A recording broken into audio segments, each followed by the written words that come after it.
El Espectro, todas las noches, en el Grand Splendid de Santa Fe, Enid y yo asistimos a los estrenos cinematográficos. Ni borrascas ni noches de hielo nos han impedido introducirnos, a las 10 en punto, en la tibia penumbra del teatro.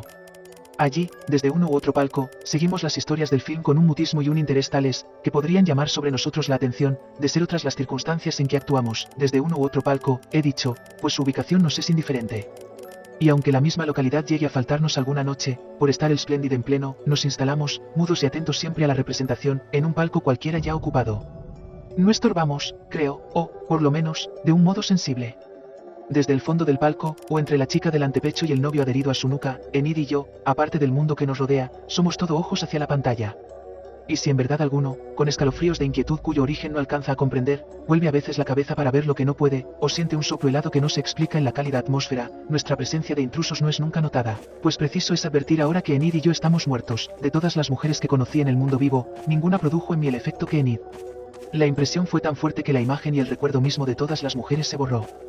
En mi alma se hizo de noche, donde se alzó un solo astro imperecedero, Enid. La sola posibilidad de que sus ojos llegaran a mirarme sin indiferencia, deteníame bruscamente el corazón. Y ante la idea de que alguna vez podía ser mía, la mandíbula me temblaba. Enid, tenía ella entonces, cuando vivíamos en el mundo, la más divina belleza que la epopeya del cine ha lanzado a miles de leguas y expuesto a la mirada fija de los hombres. Sus ojos, sobre todo, fueron únicos, y jamás terciopelo de mirada tuvo un marco de pestañas como los ojos de Enid, terciopelo azul, húmedo y red. La desdicha me puso ante ella cuando ya estaba casada, no es ahora del caso ocultar nombres. Todos recuerdan a Duncan Wyoming, el extraordinario actor que, comenzando su carrera al mismo tiempo que William Hart, tuvo, como este y a la par de este, las mismas hondas virtudes de interpretación viril. Hart ha dado al cine todo lo que podíamos esperar de él, y es un astro que cae.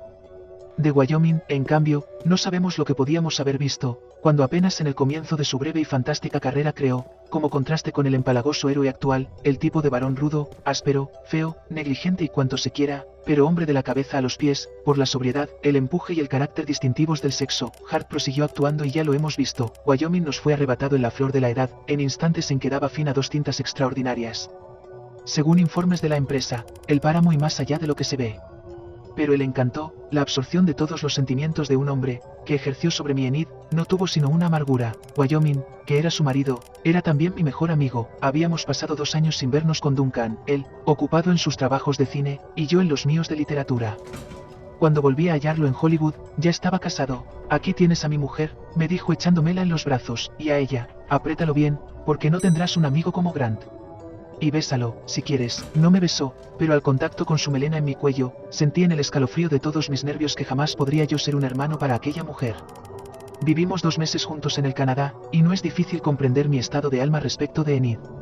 Pero ni en una palabra, ni en un movimiento, ni en un gesto me vendía ante Wyoming.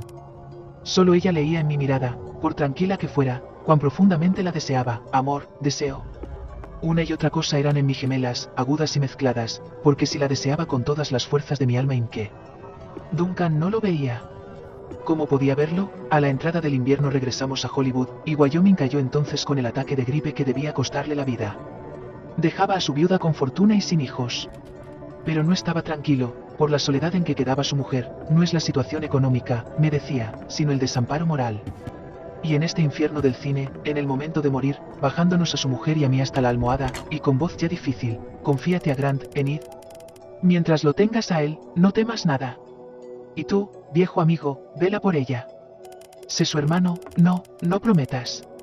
Ahora puedo ya pasar al otro lado, nada de nuevo en el dolor de Enid y el mío. A los 7 días regresábamos al Canadá, a la misma choza estival que un mes antes nos había visto a los 3 cenar ante la carpa. Como entonces, Enid miraba ahora el fuego, achuchada por el sereno glacial, mientras yo, de pie, la contemplaba. Y Duncan no estaba más, debo decirlo. En la muerte de Wyoming yo no vi sino la liberación de la terrible águila enjaulada en nuestro corazón, que es el deseo de una mujer a nuestro lado que no se puede tocar.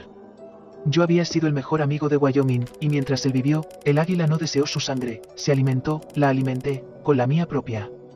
Pero entre él y yo se había levantado algo más consistente que una sombra. Su mujer fue, mientras él vivió, y lo hubiera sido eternamente, intangible para mí. Pero él había muerto. No podía Wyoming exigirme el sacrificio de la vida en que él acaba de fracasar. Y Enid era mi vida, mi porvenir, mi aliento y mi ansia de vivir, que nadie, ni Duncan, mi amigo íntimo, pero muerto, podía negarme. Vela por ella. Sí, más dándole lo que él le había restado al perder su turno, la adoración de una vida entera consagrada a ella. Durante 2 meses, a su lado de día y de noche, velé por ella como un hermano. Pero al tercero caí a sus pies. Enid me miró inmóvil, y seguramente subieron a su memoria los últimos instantes de Wyoming, porque me rechazó violentamente. Pero yo no quité la cabeza de su falda. Te amo, Enid, le dije. Sin ti me muero, tú, Guillermo. Murmuró ella. Es horrible oírte decir esto, todo lo que quieras, repliqué. Pero te amo inmensamente. Cállate, cállate, y te he amado siempre. Ya lo sabes, no sé. Sí, lo sabes, Enid me apartaba siempre, y yo resistía con la cabeza entre sus rodillas. Dime que lo sabías, no, cállate. Estamos profanando, dime que lo sabías, Guillermo, dime solamente que sabías que siempre te he querido. Sus brazos se rindieron cansados, y yo levanté la cabeza. Encontré sus ojos al instante, un solo instante, antes que Enid se doblegara a llorar sobre sus propias rodillas. La dejé sola, y cuando 1 hora después volví a entrar, blanco de nieve, nadie hubiera sospechado, al ver nuestro simulado y tranquilo afecto de todos los días, que acabábamos de tender, hasta hacerla sangrar, las cuerdas de nuestros corazones, porque en la alianza de Enid y Wyoming no había habido nunca amor. Faltóle siempre una llamarada de insensatez, extravío, injusticia, la llama de pasión que quema la moral entera de un hombre y abrasa a la mujer en largos sollozos de fuego. Enid había querido a su esposo, nada más, y lo había querido, nada más que querido ante mí, que era la cálida sombra de su corazón, donde ardía lo que no le llegaba de Wyoming, y donde ella sabía iba a refugiarse todo lo que de ella no alcanzaba hasta él. La muerte, luego, dejando hueco que yo debía llenar con el afecto de un hermano. De hermano, a ella, Enid, que era mi sola sed de dicha en el inmenso mundo. A los 3 días de la escena que acabo de relatar regresamos a Hollywood. Y 1 mes más tarde se repetía exactamente la situación, yo de nuevo a los pies de Enid con la cabeza en sus rodillas, y ella queriendo evitarlo. Te amo cada día más, Enid, Guillermo, dime que algún día me querrás, no. Dime solamente que estás convencida de cuánto te amo, no, dímelo, déjame. ¿No ves que me estás haciendo sufrir de un modo horrible? Y al sentirme temblar mudo sobre el altar de sus rodillas, bruscamente me levantó la cara entre las manos, pero déjame, te digo. Déjame. ¿No ves que también te quiero con toda el alma y que estamos cometiendo un crimen? 4 meses justos, 120 días transcurridos apenas desde la muerte del hombre que ella amó, del amigo que me había interpuesto como un velo protector entre su mujer y un nuevo amor, abrevió. Tan hondo y compenetrado fue el nuestro, que aún hoy me pregunto con asombro qué finalidad absurda pudieron haber tenido nuestras vidas de no habernos encontrado por bajo de los brazos de Wyoming. Una noche, estábamos en Nueva York, me enteré que se pasaba por fin El Páramo, una de las 2 cintas de que he hablado, y cuyo estreno se esperaba con ansiedad. Yo también tenía el más vivo interés de verla, y se lo propuse a Enid. ¿Por qué no? Un largo rato nos miramos, una eternidad de silencio, durante el cual el recuerdo galopó hacia atrás entre derrumbamiento de nieve y caras agónicas. Pero la mirada de Enid era la vida misma, y presto entre el terciopelo húmedo de sus ojos y los míos no me dio sino la dicha convulsiva de adorarnos. Y nada más, fuimos al Metropole, y desde la penumbra rojiza del palco vimos aparecer, enorme y con el rostro más blanco que la hora de morir, a Duncan Wyoming. Sentí temblar bajo mi mano el brazo de Enid, Duncan. Sus mismos gestos eran aquellos. Su misma sonrisa confiada era la de sus labios. Era su misma enérgica figura la que se deslizaba adherida a la pantalla. Y a 20 metros de él, era su misma mujer la que estaba bajo los dedos del amigo íntimo, mientras la sala estuvo a obscuras, ni Enid ni yo pronunciamos una palabra ni dejamos un instante de mirar. Largas lágrimas rodaban por sus mejillas, y me sonreía. Me sonreía sin tratar de ocultarme sus lágrimas. Sí, comprendo, amor mío, murmuré, con los labios sobre el extremo de sus pieles, que, siendo un obscuro detalle de su traje, era asimismo toda su persona idolatrada. Comprendo, pero no nos rindamos. Sí. Así olvidaremos, por toda respuesta, Enid, sonriéndome siempre, se recogió muda a mi cuello. A la noche siguiente volvimos. ¿Qué debíamos olvidar? La presencia del otro, vibrante en el haz de luz que lo transportaba a la pantalla palpitante de la vida, su inconsciencia de la situación, su confianza en la mujer y el amigo. Esto era precisamente a lo que debíamos acostumbrarnos. Una y otra noche, siempre atentos a los personajes, asistimos al éxito creciente del Páramo. La actuación de Wyoming era sobresaliente y se desarrollaba en un drama de brutal energía, una pequeña parte de los bosques del Canadá y el resto en la misma Nueva York. La situación central constituía una escena en que Wyoming, herido en la lucha con un hombre, tiene bruscamente la revelación del amor de su mujer por ese hombre, a quien él acaba de matar por motivos aparte de este amor. Wyoming acababa de atarse un pañuelo a la frente. Y tendido en el diván, jadeando aún de fatiga, asistía a la desesperación de su mujer sobre el cadáver del amante. Pocas veces la revelación del derrumbe, la desolación y el odio han subido al rostro humano con más violenta claridad que en esa circunstancia a los ojos de Wyoming. La dirección del film había exprimido hasta la tortura aquel prodigio de expresión, y la escena se sostenía un infinito nume. Sus mismos gestos eran aquellos. Su misma sonrisa confiada era la de sus labios. Era su misma enérgica figura la que se deslizaba adherida a la pantalla. Y a 20 metros de él, era su misma mujer la que estaba bajo los dedos del amigo íntimo. Mientras la sala estuvo a obscuras, ni Enid ni yo pronunciamos una palabra ni dejamos un instante de mirar. Largas lágrimas rodaban por sus mejillas, y me sonreía. Me sonreía sin tratar de ocultarme sus lágrimas. Sí, comprendo, amor mío, murmuré, con los labios sobre el extremo de sus pieles, que, siendo un obscuro detalle de su traje, era asimismo toda su persona idolatrada. Comprendo, pero no nos rindamos. Sí. ¿Así olvidaremos? Por toda respuesta, Enid, sonriéndome siempre, se recogió muda a mi cuello. A la noche siguiente volvimos. ¿Qué debíamos olvidar?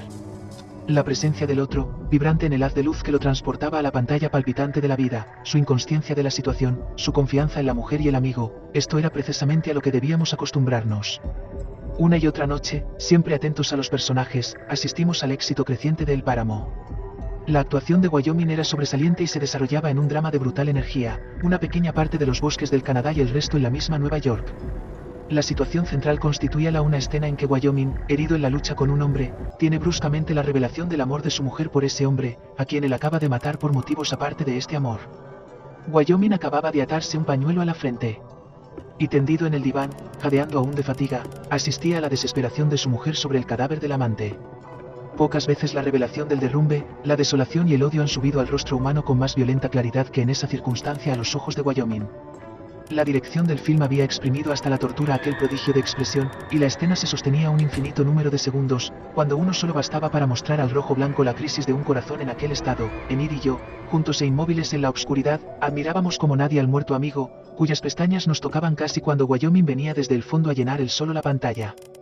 Y al alejarse de nuevo a la escena del conjunto, la sala entera parecía estirarse en perspectiva.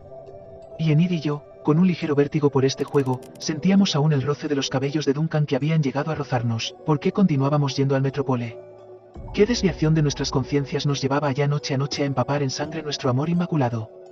¿Qué presagio nos arrastraba como a sonámbulos ante una acusación alucinante que no se dirigía a nosotros, puesto que los ojos de Wyoming estaban vueltos al otro lado? ¿A dónde miraban?